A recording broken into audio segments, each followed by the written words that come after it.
హరి ఓం శ్రీ గురుభ్యో నమ.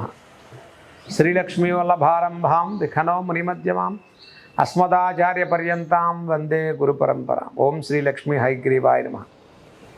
శ్రీ విశ్వావసునామ సంవత్సరం 2025 ఉగాది సంవత్సర ఫలితాలు మనం చూసుకున్నట్లయితే కన్యా రాశి వారికి 2025 సంవత్సరం ఆదాయ వ్యయాలు ఎలా ఉన్నాయో మనం చూసుకుంటే, ఈ సంవత్సరం కన్యా రాశి వారికి ఆదాయం 14, ఖర్చు 2, గౌరవం 6, అవమానం 6.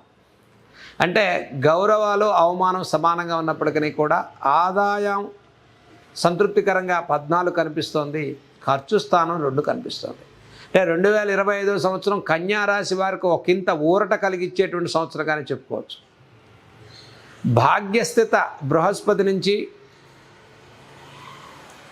ఈ రాశి వారికి గురుబలం దక్కేటువంటి సంవత్సరంగా, సప్తమ స్థితిలోకి శనైశ్వరుని యొక్క ప్రభావం ఏప్రిల్ 1వ తారీఖు నుంచి కన్యా రాశి వారికి 7వ ఇంట్లోకి శనైశ్వరుడు షష్టమ నుంచి సప్తమ స్థితిలోకి రావటం, ఈ రాశి వారికి కింద కుటుంబ విషయాలలో కొంత అనిశ్చిత వాతావరణం పెరగకుండా శ్రద్ధ పాటించడం చెప్పదగ్గ సూచన.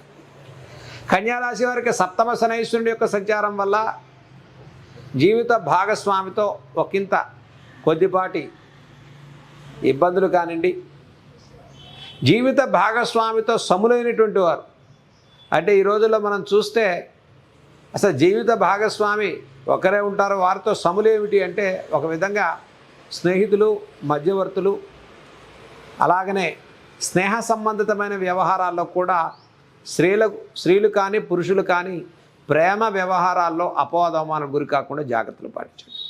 సప్తమ శనేశ్వరుని కారణంగా అవుట్ ఆఫ్ లా అన్నట్టుగా కుటుంబ విషయాల్లో కొంత అనిశ్చిత, రహస్య ధోరణి వల్ల అపవాదవమానాలు, మనం ఆర్థికంగా ఇన్వెస్ట్మెంట్స్ పెట్టుబడి రంగాల్లో మనం ఎదగటం, మనం ఉచ్చస్థితికి వెళ్ళటం, ఎదుటివాడు సహించలేకపోవటం, మనం మంచి స్థితిలోకి ముందుకెళ్ళేటువంటి పరిస్థితిలో మనం ఇంకా కిందకి లాగడం కోసం అంతర్గత శత్రువులు తయారవటం అనేది మనం ఎదుర్కొనేటువంటి అవకాశాలు కన్యా రాశి వరకు మనం చూస్తూ ఉంటాం. సప్తమ స్థితిలో 6 గ్రహాల ప్రభావం రావటం వల్ల వివాహార్థులకు అన్యోన్య దాంపత్యంలో వచ్చే కొద్దిపాటి అపవాదవమానాలు, ఒకరి మీద ఒకరికి నమ్మకం తగ్గటం, బాండింగ్స్ అనేది తక్కువగా కల్పిస్తూ ఉండటం, ఈ అటాచ్మెంట్ విషయాల్లో, ఈ రిలేషన్షిప్ విషయాల్లో కొంత ప్రాబ్లమ్స్ అనేది పెరుగుతూ ఉండేటువంటి అవకాశాలు గోచరిస్తూ ఉన్నాయి. మరి సప్తమ శనేశ్వరుని ప్రభావం వల్ల విద్యార్థుల్లో ప్రేమ వ్యవహారాలు పెరగటం, కాలేజీ విషయాలు, ఈ ప్రేమలు ఎక్కువగా ఒకరికొకరు అనవసరమైనటువంటి అపోహలు, అనవసర భ్రమల్లో మీ టైం అనేది ఎక్కువగా దుర్వినియోగం అవటం, చివరికి మనం ఆ విషయాలలో ఒకంత అనిశ్చిత వాతావరణాన్ని పొందటం, అపవాద అవమానాలు పెరగడం అనేది కన్యా రాశి వారికి ఎదురు చూస్తుంటాం. అయితే ఈ సంవత్సరం కన్యా రాశి వారికి ద్వాదశంలోకి కేతువు, షష్టమంలోకి రాహు మే 16 నుంచి రావటం, అదే రకంగా ఈ రాశి వారికి భాగ్యస్థిత గురుబలం మే 16 వరకు దక్కుతుంది. అక్కడి నుంచి దశమ బృహస్పతి యొక్క సంచారం వల్ల మొదటి 6 మాసాలు అత్యంత శుభయుక్తమైనటువంటి సంవత్సరంగా కన్యా రాశి వారికి చెప్పుకోవచ్చు. కన్యా రాశి వారికి 2025 ఆగస్టు తర్వాత నుంచి మధ్యమైనటువంటి ఫలితాలు కలిసి వస్తూ ఉన్నాయి. వ్యవసాయదారులకు, కార్మికులకు సానుకూల పరిస్థితులు ఉంటాయి. 2 పంటలు కూడా చక్కగా సానుకూలంగా ముందుకెళ్లే సంవత్సరంగా చెప్పుకోవచ్చు. ఆర్థిక విషయాల్లో మీ శ్రమకు మంచి ఫలితాలు కలుగుతాయి. వ్యాపారాల్లో నూతన ఉత్సాహవంతమైన కార్యాచరణ పురోభివృద్ధిని సాధించుకుంటారు. నూతన కార్యాచరణకు అవకాశాలు గోచరిస్తున్నాయి. నూతన ఉపాధి అవకాశాలు లేని వారికి ఈ సంవత్సరం ఉపాధి అవకాశాలు లభిస్తాయి. కోర్టు వ్యవహారాల్లో విజయం సాధించుకుంటారు. మరి రియల్ ఎస్టేట్, కన్స్ట్రక్షన్ రంగాల్లో ఉండేవారికి కూడా పురోభివృద్ధి లభిస్తుంది. గత నుంచి ఆగిపోయిన పనులన్నీ కూడా దిగ్విజయంగా ముందుకు తీసుకెళ్లే సంవత్సరంగా 2020 చెప్పుకోవచ్చు. విశ్వావసునామ సంవత్సరంలో గురుబలంతో విదేశీ ప్రయాణాలు, విదేశీ ఉద్యోగాలు, విద్యార్థుల్లో ఉత్సాహవంతంగా ముందుకెళ్తారు. ఆగిపోయినటువంటి స్టడీస్ అన్నీ కూడా చక్కగా కంప్లీట్ చేసుకుని ముందుకెళ్లే అవకాశాలు గోచరిస్తున్నాయి. పుణ్యక్షేత్ర దర్శనాలు చేసుకుంటారు, గురువుల్ని దర్శనం చేసుకుంటారు.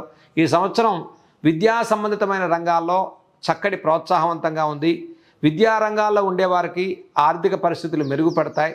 గతం కన్నా మెరుగైన అవకాశాలు మీరు కల్పించుకుంటారు, అవకాశాలు సృష్టించుకుంటారు.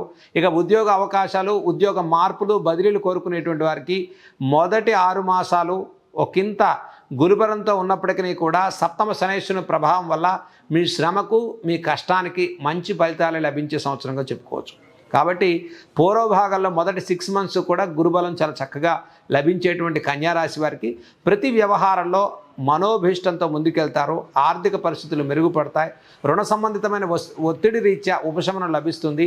శక్తికి మించి ఇన్వెస్ట్మెంట్స్ కానీ, కొత్త వ్యాపారాలు, కొత్త ఉద్యోగాలు, కొత్త వ్యవస్థలు స్థాపించేటువంటి వారు ఒకంత మనం ఏ ప్లాన్ బి ప్లాన్ రెండు పెట్టుకోవాల్సిన అవసరం ఉంటుంది. అంటే ఏమిటండి అంటే ఒక విధంగా మనం ముందుకెళ్ళి విజయం సాధించుకుంటామనేటువంటి పరిస్థితుల్లో ఇన్కేస్ ఒకవేళ అనుకున్న దాన్ని అంత రీచ్ అవ్వకపోతే ఏం చేయాలి అనేటువంటి విషయాన్ని కూడా మనం ముందుగానే ప్లాన్ చేసుకోవటం చాలా ముఖ్యమైనటువంటి విషయంగా చెప్పుకోవచ్చు. అలాగనే ఈ కన్యారాశి వారికి అంతా బాగానే ఉంది, ఆర్థికంగా సపోర్ట్ తక్కువగా ఉంది అనుకునేటువంటి వారికి సహాయ సహకారాలు లభిస్తాయి. కానీ అనుకున్నంత ఆర్థిక పరిస్థితుల్ని మనం మెరుగుపరుచుకోలేనటువంటి పరిస్థితుల్లో శక్తికి మించి ఇన్వెస్ట్మెంట్స్ కానీ, అనవసర అపవాద అవమానాలు కానీ, మనం అనుకున్న దానికి ఎక్కువగా శ్రమ చేస్తున్నప్పటికీ రిజల్ట్స్ రాకపోవటం కానీ, సప్తమంలో ఉండే శనైశ్వరుడి ప్రభావం, అట్లాగే షష్టమ రాహు ప్రభావం వల్ల మనకు దొరికే వ్యక్తులు, మన మధ్యవర్తులు కానీ, మనతో పనిచేసే పార్ట్నర్స్ కానీ అందరూ మనం అనుకున్న విధంగా సహకరించకపోయినట్లయితే మనం మోసపోయేటువంటి అవకాశాలు కలుగుతున్నాయి.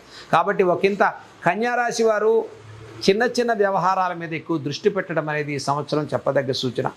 ఇక సంతానార్థులకు ఈ సంవత్సరం శుభవార్తలే వింటారు. దీర్ఘకాలిక అనారోగ్య సమస్యల నుంచి ఉపశమనం లభిస్తుంది.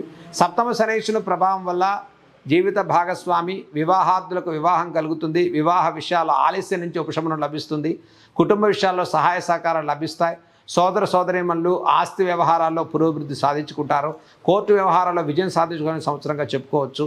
ఈ సంవత్సరంలో గురువు యొక్క దృష్టి మాత్రం వల్ల, గురుస్థానం యొక్క బలం వల్ల కన్యారాశి వారికి ముఖ్యంగా వస్తువాహన క్రయ విక్రయాలు చేసుకునేటువంటి సంవత్సరంగా చెప్పుకోవచ్చు. మొదటి 6 మాసాల్లో పుణ్యక్షేత్ర దర్శనాలు, దైవిక కార్యాచరణ, సంతానార్థులకు అంటే కుటుంబంలో పిల్లల రీత్యా శుభవార్తలు, శుభ కార్యక్రమాలు చేసుకుంటారు. వివాహ ప్రయత్నాలు సఫలీకృతం అవుతాయి. గతం కన్నా ఆరోగ్య విషయాల్లో మెరుగుపాటు జరుగుతుంది. గతంలో జరిగిన ఇబ్బందులు, నష్టాలు కలగకుండా మంచి నిర్ణయాలు తీసుకుంటారు. గతం కన్నా పురోభివృద్ధిని సాధించుకునేటువంటి సంవత్సరంగా చెప్పుకోవచ్చు. కుటుంబ కలహాలు, కుటుంబ విషయాల్లో ఒకరికొకరు దాంపత్యోగంలో వచ్చే ఎలిగేషన్స్, అపవాద అవమానాలకు తావివ్వకండి. దీని రీత్యా మనం శనైశ్వరుడు సప్తమ స్థితిలోకి రావటం, అదే రకంగా షష్టమ రాహు యొక్క ప్రభావం ఉండటం వల్ల మధ్యవర్తులు మాటలు మీరు నమ్మకండి. బాండింగ్స్ పెంచుకోండి. కుటుంబ విషయాల్లో కొంత ఆలోచించి ముందుకు వెళ్ళటం, ఆలోచించి మాట్లాడుకోవటం, ప్రతి సమస్యకు ఒక పరిష్కారం ఉందన్నట్టుగా ప్రతి సమస్యకు ఒక చక్కటి దైవిక మార్గం కూడా మీకు లభించేటువంటి సంవత్సరంగా 2020 చెప్పుకోవచ్చు. కన్యారాశి వారు ముఖ్యంగా సినీ కళారంగాల వారికి కూడా సానుకూల పరిస్థితులు ఉంటాయి. మరి రాజకీయ రంగాల వారికి సంఘంలో మంచి గుర్తింపు లభిస్తుంది. అలాగే పెట్టుబడిదారులు ముందుకొస్తారు. వృత్తి వ్యాపారాల్లో ఎరుపు రంగు విత్తనాలు కానీ, అలాగే గోధుమలు, మిర్చి కానీ ఇట్లాంటి పంటలు పండించేటువంటి వారికి కూడా ఈ సంవత్సరం చాలా ప్రోత్సాహకరంగా ఉంది. ముఖ్యంగా మినువులు, నలుపు రంగు వ్యాపారాలు చేసేవారు అంటే అపర ధాన్యాలు కానివ్వండి, నల్ల నువ్వులు కానీ, మినువులు కానీ, మరి పెసలు కానీ వ్యాపారం చేసేవారికి కొంత ఆర్థిక పరంగా ఇన్వెస్ట్మెంట్స్ తక్కువగా పెట్టుకోవటం ఈ సంవత్సరం చెప్పదగ్గ సూచన. విశ్వావసు అనేటువంటి సంవత్సరం 2025 కన్యారాశి వారికి అన్నింటా శుభ కార్యక్రమాలు ఇస్తుంది. అయితే కుటుంబ విషయాల్లో, స్నేహితుల విషయాల్లో, సంఘంలో గౌరవ మర్యాదల విషయాల్లో ఒకంత మీరు ఆలోచించి నిర్ణయాలు తీసుకోండి. తొందరపడి మాట్లాడకండి. మధ్యవర్తుల విషయంలో జాగ్రత్తలు పాటించండి. అపవాద అవమానాలు పొందకండి. అలాగే ఈ రాశివారికి ముఖ్యంగా కన్స్ట్రక్షన్స్ కానీ, గృహ నిర్మాణాలు కానీ, గృహ సంబంధితమైనటువంటి కార్యాచరణ చేసేటువంటి వారు మరి ఆగిపోయినటువంటి పనులను మరి ముందుకు తీసుకెళ్ళి పురోభివృద్ధిని సాధించుకునేటువంటి కన్యారాశి వారికి ఈ సంవత్సరం మొదటి 6 మాసాల్లో మీ నిర్ణయాలన్నీ కూడా సఫలీకృతం అవుతాయి. మనోభీష్టాలు సిద్ధిస్తాయి. చక్కగా ఈ సంవత్సరం మొత్తంలో మీరు చేసుకోవాల్సిన పరిహారాల్లో ఆంజనేయ స్వామి వారి యొక్క ఆరాధన అత్యంత శుభప్రదమైన ఫలితాలు ఇస్తుంది కన్యారాశి వారికి. మన్యు పాశుపత హోమం, చక్కగా రుణ రోగ శత్రు సంబంధితమైన అన్ని సమస్యలకు మన్యుసూక్త ఆరాధన చేసుకోవటం శుభప్రదమైన ఫలితాలు ఇస్తుంది. ఆంజనేయ స్వామి వారికి శనివారం ఆకుపూజ చేసుకోవటం, మంగళవారం విశేషంగా ఆంజనేయ స్వామి వారికి ప్రదక్షిణాలు చేసుకోవటం కన్యారాశి వారికి అత్యంత శుభప్రదమైన ఫలితాలు ఇస్తుంది. దీంతోపాటు షష్టమ రాహు యొక్క ఇది వల్ల ఏది మంచిది, ఏది నిజం అనేది, ఎటువంటి వ్యక్తి మనకు మంచి చేస్తాడు, ఎటువంటి వ్యవస్థల వల్ల మనకు మంచి జరుగుతుంది అనేటువంటి విషయాలు మీరు గమనించి ముందుకెళ్ళటం కన్యారాశి వారికి అన్నింటా శుభ ఫలితాలు పొందడానికి ఈ సంవత్సరం అవకాశాలు గోచరిస్తూ ఉన్నాయి. ఈ సంవత్సరం నష్టాలను తగ్గించుకుని ఆర్థిక పురోభివృద్ధికి, ఫైనాన్స్ రంగాల్లో ఉండేటువంటి వారికి, కోర్టు వ్యవహారాల్లో కూడా విజయం సాధించుకుంటారు. అన్నింటా శుభ ఫలితాలు పొందడం కోసం 2025 ఒక సానుకూలంగా, ప్రోత్సాహకరంగా ముందుకెళ్ళేటువంటి సంవత్సరంగానే కన్యా రాశి వారికి మనం చెప్పుకోవచ్చు.